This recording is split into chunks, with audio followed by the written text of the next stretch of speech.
नमस्कार दोस्तों, आप सुन रहे हैं अमृत वचन। भगवान श्री कृष्ण हमेशा कहते हैं किसी व्यक्ति को लालच या स्वार्थ की चेष्टा से कोई भी पुण्य नहीं करना चाहिए। जिसने जैसा कर्म किया है फल भी उसी के अनुरूप मिलेगा, जो किसी भी इंसान को अपने पूरे जीवन काल में कभी नहीं करना चाहिए, वरना अंजाम बेहद बुरा होता है। इस वीडियो को पूरा मार्गदर्शन मिला है भगवान श्री कृष्ण से। आगे जो 5 कर्म बताने वाले हैं वो भी भगवत गीता के अनुसार हैं, तो जानना बेहद दिलचस्प होगा और महत्वपूर्ण भी। चलिए जानते हैं। पहला काम, दूसरों के धन को प्राप्त करने की प्लानिंग बनाना और कोशिश करना पाप है।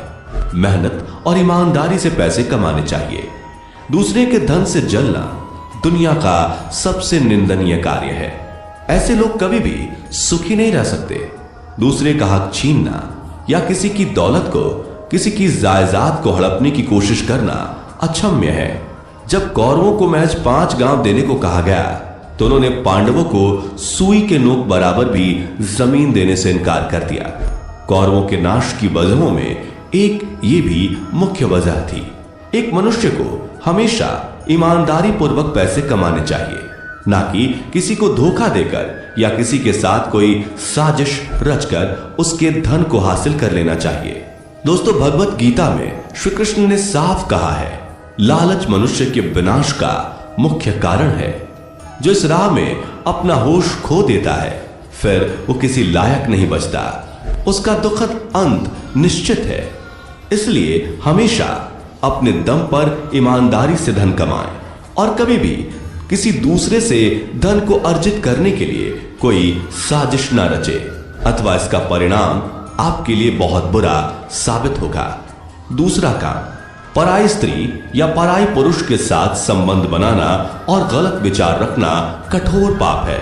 जो मनुष्य पराई स्त्री के बारे में गलत विचार रखता है और उसके साथ अवैध संबंध बनाने की कोशिश करता है और पाप का भागी बनता है। किशोरावस्था के समय जब समझदारी की कमी होती है तो उस वक्त कई दफा नौजवान ऐसे कुछ काम कर जाते हैं जिसका दंड उन्हें एक उम्र बाद मिलता है और पछतावा भी बड़ा बुरा होता है। किसी स्त्री या पुरुष से प्रेम हो जाना एक बात है, लेकिन ये जानते हुए भी कि वो किसी और के साथ बंधन में बंध चुके हैं, फिर भी उनके प्रति गलत विचार रखना, उनके साथ अवैध संबंध बनाने की कोशिश करना भयंकर पाप की श्रेणी में आता है। एक मनुष्य को हमेशा ही इस पाप को करने से बचना चाहिए।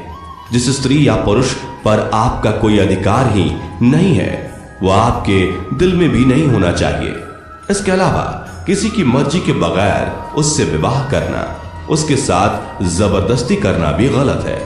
जब तक सामने वाले की मर्जी ना हो उससे संबंध बनाने के लिए उकसाना और डराना बहुत ही निंदनीय बात है। तो किसी भी मनुष्य को इस तरह के काम को कभी जीवन में नहीं करना चाहिए। काम तीसरा, मन, वचन और कर्म से किसी को दुख पहुंचाना भी पाप कहलाता है।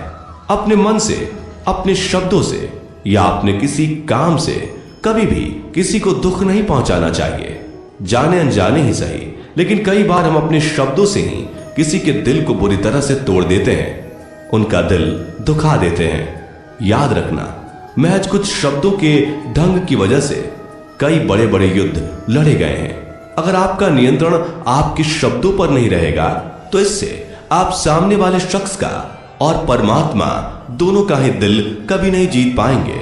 कहते हैं पूरे 24 घंटे में एक ऐसा समय होता है जब मां सरस्वती हमारी जुबान पर होती हैं। यही वो समय होता है जब हम जो बोलते हैं उसका असर हमारी जिंदगी और हमारी किस्मत दोनों पर पड़ता है। इसलिए सदैव कोशिश करें कभी भी मन से, अपने बोले गए शब्दों से या अपने कर्मों से किसी का भी दिल नहीं दुखाएं। काम 4, दान ऐसे करो कि अगर दाएं हाथ से करो तो बाएं हाथ को पता भी ना चले। आज के युग में दान धर्म महज दिखावटी बनकर रह गया है। लोगों ने किसी की जरा सी मदद क्या कर दी, अपने आप को न जाने कितने बड़े दानी समझने लगते हैं। देखो, दान एक ऐसी क्रिया है जो सिर्फ आपकी आत्मा और परमात्मा को पता होनी चाहिए। काम 5, नास्तिक होने से बचना चाहिए। प्रभु कहते हैं कि नास्तिक होना भगवान के खिलाफ होना नहीं होता और ना ही ईश्वर को उस व्यक्ति से कोई दुश्मनी होगी जो नास्तिक होगा। लेकिन अगर व्यक्ति नास्तिक हो गया है तो बहुत ज्यादा संभावना है वो गलत राह पर चला जाएगा। उसके अंदर से सभी कर्मों का भय समाप्त हो जाएगा अथवा अब वह कुछ भी करने से नहीं डरेगा। हालांकि यह बात अलग है कि अंत में भोगना तो उसी को पड़ेगा, लेकिन जो डर एक आस्तिक में होता है पाप करते वक्त, वो डर उसमें नहीं होगा जिस कारण उसका दिल नहीं कांपेगा और उससे अपराध एवं गलत काम होने के अधिक संभावना होगी। इसलिए नास्तिक नहीं होना चाहिए।